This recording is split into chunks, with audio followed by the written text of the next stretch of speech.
అఖండమైన మెజారిటీలతో గెలిచినాం. 85,000, 72,000, 50,000, 40,000, 30,000 బ్రహ్మాండమైన మెజారిటీలతో హైదరాబాద్ లో మనం జయకేతనం ఎగురవేసినాం. ఇవాళ మనందరం ఆలోచించాల్సింది ఒకటే. పెద్దలు చెప్తారు, ఎక్కడ కోల్పోయిన దాన్ని అక్కడనే వెతుక్కోవాలంటారు. అందుకే నేను అనేది, తెలంగాణలో ఈరోజు ఏ అధికారాన్ని అయితే మనం చేజార్చుకున్నామో తప్పకుండా పార్లమెంట్ ఎన్నికల్లో మన గెలుపుతో తిరుగులేని సమాధానం. మనం గట్టిగా ఉన్నాం, తెలంగాణ ప్రజల్లో కేసీఆర్ గారు బలంగా ఉన్నారనే మాట తెలవాలి అంటే పార్లమెంట్ లో బలంగా మనం పనిచేయాల్సిన అవసరం ఉంది. పోయినసారి కూడా సికింద్రాబాద్ లోక్సభ నియోజకవర్గ పరిధిలో మనం అన్ని నియోజకవర్గాలు గెలిచినాం. నాంపల్లిలో ఎంఐఎం గెలిచినండే. కానీ దురదృష్టవశాత్తు లోక్సభ ఎన్నికల్లో మనం ఓటమి పాలు కావడం జరిగింది.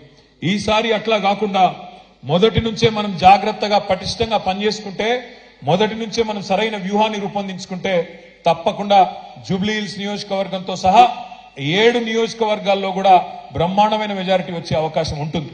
లాస్ట్ టైం కూడా గోపీనాథ్ గారు కష్టపడి లోక్సభలో మనకు మెజారిటీ ఇచ్చినారు. మీ అందరి కష్టంతో లోక్సభ ఎన్నికల్లో కూడా మనకు మెజారిటీ వచ్చింది. కానీ అనుకోకుండా వేరే చోట్ల మనకు రాకపోవడం వల్ల మనం ఓటమి పాలైనాం. నేను మీ అందరినీ ప్రార్థించేది ఒకటే, మనకు కాంగ్రెస్ బీజేపీ కొత్త పార్టీలు కాదు. కాంగ్రెస్ పార్టీ నైజం అయితే మీకు నాకంటే బాగా మీకే తెలుసు. మోసమే కాంగ్రెస్ నైజం, మోసం చేయడమే వాళ్ళ నైజం. మీరు చూస్తున్నారు ఎన్ని మాటలు చెప్పినారు. 1 కాదు 2 కాదు, 420 హామీలు, 420 హామీలు ఇచ్చి ఇవాళ అధికారంలోకి వచ్చి గద్దెనెక్కి కూర్చున్నది కాంగ్రెస్ పార్టీ. బస్సు ఫ్రీ, బంగారం ఫ్రీ, మీకు ఏది కావాలంటే అది ఇస్తామని చెప్పి నోటికి ఎంత వస్తే అంత, సిలిండర్ 500 రూపాయలకే, మహాలక్ష్మి అని చెప్పి ఆడబిడ్డలకు 2,500 100 రోజుల్లోనే చేసేస్తాం అని చెప్పి నోటికి వచ్చినట్టు చెప్పి ఇలా వాళ్ళు అధికారంలోకి వచ్చినారు. వచ్చిన తర్వాత ఏం చేస్తున్నారు? ఒక్కొక్కటిగా చెప్తా ఉన్నారు. ఏమంటున్నారు? వాళ్ళు ఇచ్చిన హామీలు నెరవేర్చే తెలివి లేక, వాళ్ళు ఇచ్చిన హామీలు నెరవేర్చే సమర్థత సత్తా లేక ఇవాళ కేసీఆర్ గారి మీద, మన ప్రభుత్వం మీద, 10 ఏళ్లు మనం చేసిన ప్రభుత్వ నిర్వహణ మీద ఇష్టం వచ్చినట్టు బదనాం పెట్టే ప్రయత్నం చేస్తా ఉన్నారు. నోటికొచ్చిన మాటలు మాట్లాడుతూ ఉన్నారు. కానీ నేను మీకు, మీ ద్వారా, మీడియా ద్వారా కాంగ్రెస్ పార్టీకి, రాష్ట్ర ప్రజలకు నేను విజ్ఞప్తి చేస్తా ఉన్నా. మనం నిజానికి 10 ఏళ్లలో తెలంగాణను ఎన్నో రంగాల్లో నెంబర్ 1 చేసి బంగారు పల్లెంలో ఈ రాష్ట్రాన్ని వాళ్ళకి అప్పజెప్పి దిగినాము. మనం నిజంగానే వాళ్ళకి చిత్తశుద్ధి ఉంటే ఇచ్చిన ప్రతి హామీని నెరవేర్చే దిశగా పనిచేయాలి తప్ప రోజు తెల్లారులేస్తే ఇంకా కేసీఆర్ గారిని తిట్టడం, నీ బొండిగా విసుకుతా అంటాడు కేసీఆర్. కొన ఊపిరితో ఉన్నాడు కేసీఆర్, పిసికేస్తే అయిపోతుంది అని రేవంత్ రెడ్డి మాట్లాడతాడు. బండి సంజయ్ మాట్లాడతాడు.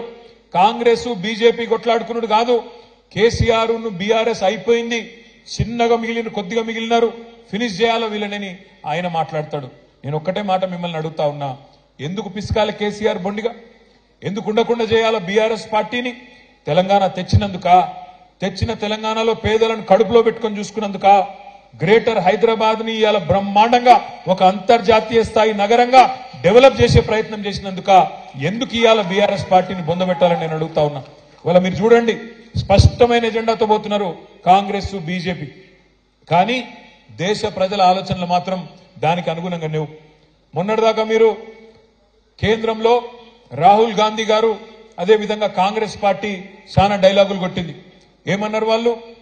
మేమందరినీ కూడగడతాం, మొత్తం దేశంలో ఉండే పార్టీలన్నింటినీ కూడగలుగుతాం, కూడగట్టి ఏదో అలయన్స్ పెడతాం, ఇండియా అలయన్స్ అని పేరు పెడతాం అని చెప్పి పెద్ద పెద్ద బిల్డప్ ఇచ్చి మమతా బెనర్జీ గారిని, నితీష్ కుమార్ గారిని, అదేవిధంగా అరవింద్ కేజ్రీవాల్ అందరూ మాతోనే ఉన్నారు, మీరు మాతో లేకపోతే బీజేపీతోనే ఉన్నట్టు లెక్క అని చెప్పి ఇష్టం వచ్చినట్టు మాట్లాడింది మొన్నటిదాకా. మరి అలా ఏం జరుగుతున్నది అంటే, రాహుల్ గాంధీ గారు భారత్ జోడో యాత్ర అని బయలుదేరింది అక్కడ మణిపూర్లో. ఆయననేమో భారత్ జోడో అంటున్నారు, ఆయన పార్ట్నర్స్ అందరూ రాహుల్ కు చోడో అని చెప్పి వెళ్ళిపోయి వాళ్ళందరూ ఎవరి దుకాణం వాళ్ళు పెట్టుకుంటా ఉన్నారు. ఎందుకంటే వాళ్ళకి అర్థమైపోయింది, కాంగ్రెస్ పార్టీతోని కాదు, బీజేపీని ఓడగొట్టాలి అంటే కాంగ్రెస్ కు ఆ సత్తా లేదు, కాంగ్రెస్ వల్ల కాదు. అందుకే ఇవాళ ఒక్కొక్కరుగా వెస్ట్ బెంగాల్లో మమతా బెనర్జీ గారు వెళ్ళిపోయినారు. నేను రాహుల్ గాంధీతోని, కాంగ్రెస్ పార్టీతోని పని చేయలేను, నా పోటీ నేనే చేసుకుంటా అని మమతా బెనర్జీ గారు వెళ్ళిపోయినారు.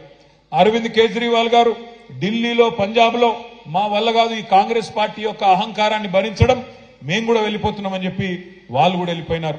తర్వాత ఇప్పుడే చూస్తా ఉంటే ఇక్కడికి వచ్చేటప్పుడు బీహార్లో నితీష్ కుమార్ గారు మా వల్ల కాదు కాంగ్రెస్ పార్టీని భరించడం, నేను కూడా వెళ్ళిపోతున్నా, బీజేపీని కొట్టాలంటే మళ్ళా వీళ్ళతోనైతే కాదు అని చెప్పి ఆయన కూడా వెళ్ళిపోతా ఉన్నాడు.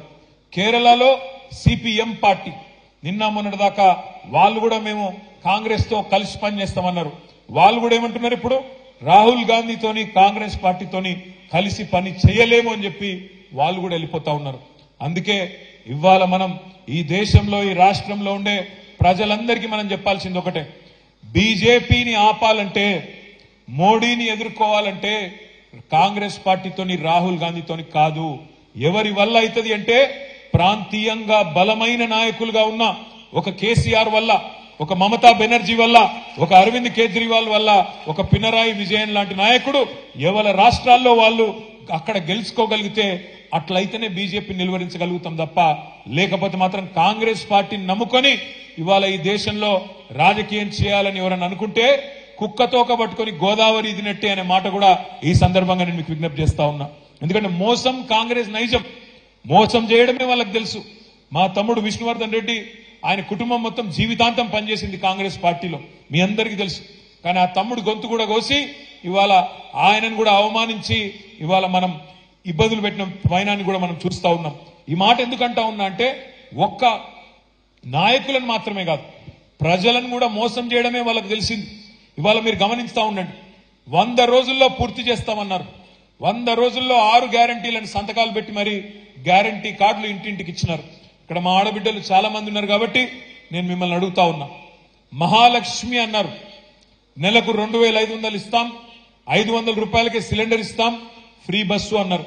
ఈ ఫ్రీ బస్సు అని పెట్టినరు, ఆ బస్సులలో ఎట్లా కొట్లాడుకుంటున్నారో మా ఆడబిడ్డలు నాకంటే బాగా మీరే చూస్తా ఉన్నారు.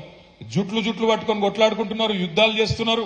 అందులోకెళ్ళి ఆ బస్సు ఎక్కనికే, బస్సు లోపలికి ఎక్కనికే ఆ బస్సు డ్రైవర్ సీట్లకి వెళ్ళిపోతున్నారు, కిటికీలకి వెళ్ళిపోతున్నారు. ఒకలతో ఒకరు ఇవాళ చెప్పులు తీసుకొని కొట్టుకునే పరిస్థితి, జుట్లు పట్టుకుని కొట్టుకునే పరిస్థితి. ఇవాళ దిక్కుమాలిన ఫ్రీ బస్సు అని పెట్టి దానివల్ల తీసుకొచ్చినారు. ఫ్రీ బస్సు మంచిదే, నేను కాదంటలేను, కానీ బస్సుల సంఖ్య పెంచండి, పెంచి అందరికి సీట్లు వచ్చేటట్టు చేయండి. ఇటు మగవాళ్ళేమో పాపం మేము పైసలు పెట్టుకుంటున్నాం టికెట్లు, మాకు సీట్లు లేవని మగవాళ్ళు బాధపడుతున్నారు. ఆడబిడ్డలేమో బస్సులు తక్కువైనాయి, మాకేం మా పరిస్థితి ఏంది, మేము కొట్టుకునే పరిస్థితి వచ్చిందని ఆడబిడ్డలు బాధపడుతున్నారు. ఆటో డ్రైవర్లేమో మా పొట్ట మీద కొట్టింది ప్రభుత్వం అని చెప్పి 6.5 లక్షల మంది ఆటో డ్రైవర్లు వాళ్ళు బాధపడతా ఉన్నారు. నేను ఎందుకంటున్నా ఇదంతా